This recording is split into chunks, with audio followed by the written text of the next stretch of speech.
C'est dans une liesse populaire que le président de la République du Congo, Denis Sassou Nguesso, a officiellement lancé les travaux de construction du corridor 13 dans la ville d'Imfondo. Ce projet d'envergure marque une étape décisive dans le désenclavement du département de la Likuala et le renforcement de l'intégration économique sous-régionale, en facilitant les échanges entre la République du Congo et les autres pays voisins. Le lancement de ces travaux est non seulement un engagement solennel, mais l'expression de la volonté constante pour Denis Sassou Nguesso d'améliorer le bien-être des populations, a indiqué Jean-Pascal Koumba, préfet du département de la Likuala, qui voit en cette route un réel espoir. Les usagers de la route en général et ceux du département de la Likuala en particulier sont heureux de voir briser chaque jour le mythe des entraves à la libre circulation des personnes et des biens qui a longtemps hanté les populations. Pour arriver à ce lancement des travaux de corridor 13, le gouvernement congolais a signé le 12 janvier 2026 en Chine un accord cadre de coopération pour la construction d'infrastructures avec la société Yunnan Construction Investment Group, dont le directeur rassure les délais d'exécution des travaux. La République du Congo occupe une place particulière parmi nos partenaires.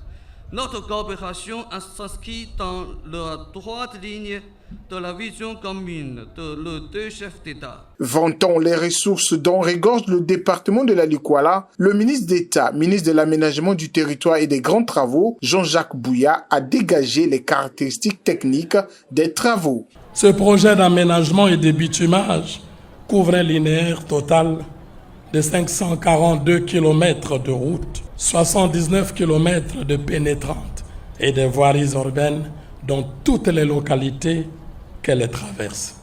C'était l'instruction du président et elle est respectée.